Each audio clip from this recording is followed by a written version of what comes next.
구하는 시청자들의 눈살을 찌푸리게 하는 장면들이 정말 많았는데요. 그 중에서도 가장 대표적인 장면은 하진 동생 부부가 낙수에게 갑질하는 모습이었죠. 11억 가까운 돈을 사기당한 낙수는 더 이상 선택의 여지가 없는 상황이었습니다. 한 달이자만 300만 원이 나오는 현실에서 어디든 취업을 해야 했는데요. 낙수는 중소기업을 비롯해 여러 회사에 이력서를 제출했습니다. 하지만 대기업 부장 출신이라는 이력이 오히려 취업을 더 어렵게 만들었죠. 대기업에서 부장까지 했던 사람이 이런 월급을 받고 일을 할 수 있겠냐라는 것에 의문만 던졌습니다. ACT에서의 부장 타이틀은 전관이라면 파격적인 대우를 받는데 도움이 될 텐데요. 일반 구직 시장에서는 편견으로 인한 장애만 될 뿐 아무런 도움이 되지 않았습니다. 대부분 회사에서 제시한 급여는 200에서 230 사이였는데요. 낙수는 한 번도 상상해보지 못한 월급이었죠. 결국 김낙수는 하진을 통해 하영 회사에 취업하기로 결심했습니다. 자존심을 내려놓고 현실을 직시하기로 한 것이죠. 그러나 하영 부부의 태도는 형부인 김낙수의 자존심을 바닥까지 끌어내렸는데요. 하영 회사에 간 김낙수가 테이블에 앉아있는 장면이 연출되었죠.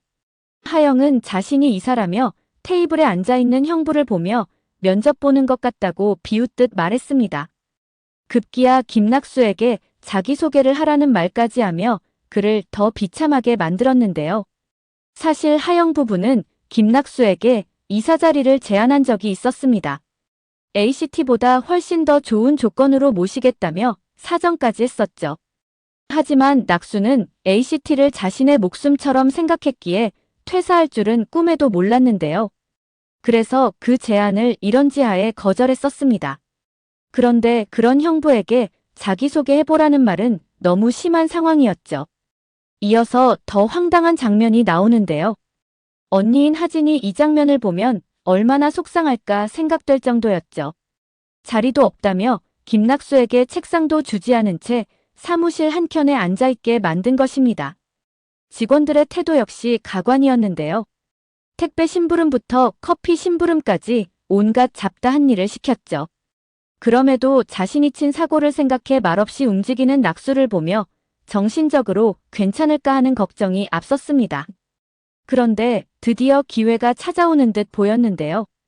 간편결제 도입건으로 김낙수와 ACT 도부장 사이의 미팅이 성사된 것입니다. 하영의 남편 한상철은 일이 성사되면 수익의 10%를 김 부장에게 주겠다고 제안했죠.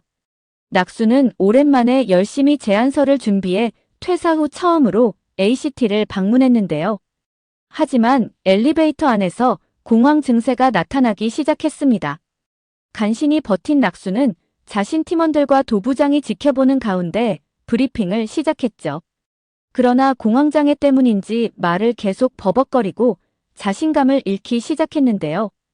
급기야 하영의 실수로 브리핑이 중단되는 상황까지 벌어졌습니다. 송 과장과 정 대리, 권 사원은 안타까움에 초조하게 낙수를 바라보고 있었죠. 긴장감이 흐를 때 도부장이 뜻밖의 말을 건네는데요. 함께 일해보자는 것이었죠. 하지만 문제는 그 다음 조건이었습니다. 6개월 동안은 ACT에 무료로 서비스를 제공하라는 것이었는데요. 낙수는 당황해 안 된다는 듯한 제스처를 취했죠. 하지만 한상철은 이를 받아들이고 말았습니다. 6개월 후엔 어차피 우리와 계약을 할 거라는 것이었는데요. 화가 난 낙수는 자신에게 10% 주기로 한 수익금은 어떻게 되냐며 분노했죠. 하지만 한상철은 처음부터 김낙수를 이용하려고 한 것처럼 보였습니다. 낙수가 한 일은 아무것도 없다고 말하며 그의 노력을 비하하기 시작했는데요. 한상철에게 필요한 것은 김낙수의 능력이 아니라 도부장을 만나게 해줄 연결고리 역할 뿐이었던 것이죠. 김낙수를 철저히 이용한 것입니다. 낙수는 한상철에게 분노하며 처음부터 너가 마음에 들지 않았다고 말하는데요. 뱀 같은 도부장이랑 잘해보라고 말하고 떠나버렸죠. 시청자들은 이 커플을 보면서 남보다도 못한 못된 인간들이라고 분노했습니다. 수겸의 장면도 불편함을 자아냈습니다. 수겸은 연세 대생으로 나오죠. 아버지가 대기업에 들어가라고 말하지만 수겸은 ACT도 아버지를 지켜주지 않았다고 반박하는데요. 정년 보장이 없는 시대의 대기업이라고 해서 평생을 지켜주지 않는다는 점에서는 공감되죠. 하지만 문제는 수겸이 세상 물정을 너무 모른다는 것입니다. 자신이 똑똑하다는 생각에 다른 사람의 말을 듣지 않는 데 있었죠. 이정환에게 이미 3천만 원을 사기당한 상황이었는데요. 김낙수가 대신 갚아주며 공부에 집중하라고 말했었죠. 그러나 수겸은 빚을 갚는 대신 아버지가 준 돈으로 또다시 장사를 시작했습니다. 한나의 만류에도 불구하고 수겸은 1200장의 티셔츠를 무리하게 구매했는데요. 김낙수가 준 돈을 모두 써버린 것이었습니다. 장사의 기본도 모르는 위험한 행동이었죠. 문제는 이 옷들이 판매되지도 않는다는 것입니다. 실업자인 낙수 입장에서는 정말 답답하고 환장할 노릇인데요. 퇴사 이후 낙수는 정신적으로 점점 무너지고 있었죠. 조급한 마음에 결국 야간 대리운전까지 하게 되었는데요. 그러나 갑질하는 손님을 태웠다가 운전 중 공황장애가 오기 시작했습니다. 마주오던 트럭을 피하다 사고까지 당하게 되었죠. 10화에서는 하진이 낙수가 사기당한 사실을 알게 되는데요. 하진은 수겸을 비롯해 자신을 가족이라고 생각했느냐며 크게 화를 내죠. 하진과 낙수는 그가 분양받은 상가를 찾아가게 됩니다. 그리고 공황장애를 앓고 있는 낙수를 허남준이 운영하는 정신과로 데려가는 장면이 나오는데요. 화장실에서 만난 아이 덕분에 낙수는 정신과에 대한 편견을 조금 내려놓게 되죠. 정신과는 미친 사람들만 가는 곳이라고 생각해 왔는데요. 허남준과 대화를 나누며 마음이 편안해지는 것을 느끼게 됩니다. 늘 갑의 자리에 있던 자신이 을의 자리에 있어 보니 그들이 얼마나 힘들었을까를 공감하게 되죠.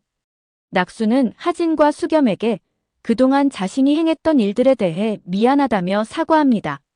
정신과에 다닌다는 사실을 알게 된 형 창수는 술자리를 마련했는데요. 새로운 일을 시작하려면 적응할 시간이 필요할 거라며 자신 카센터에 와서 일해보라고 조언했죠. 낙수는 자신이 카센터에 대해 아는 것도 없는데 무엇을 할 수 있겠냐고 말했습니다. 그러자 창수는 일을 하면서 서서히 배우면 된다고 말하는데요. 그리고 안 맞으면 언제든 그만두면 된다고 말하죠. 이제 낙수는 예전 ACT의 김 부장이 아니었습니다. 카센터에서 작업복을 입고 일하는 사람들과 함께 있는 시간이 오히려 더 행복해졌는데요. 그들과 함께 마시는 믹스커피 한 잔이 어느새 즐거운 일상이 되었죠. 어느 정도 적응한 듯 보이는 낙수에게 형은 또 다른 제안을 했습니다. 바로 카센터 옆에 세차장을 해보라는 제안이었죠. 이것이 진정한 가족이 아닌가 싶습니다. 가장 힘들 때 무시하는 것이 아니라 이해해주고 공감해주는 그런 사람이죠. 오늘 영상은 여기까지입니다. 구독, 좋아요는 언제나 제게 큰 힘이 됩니다.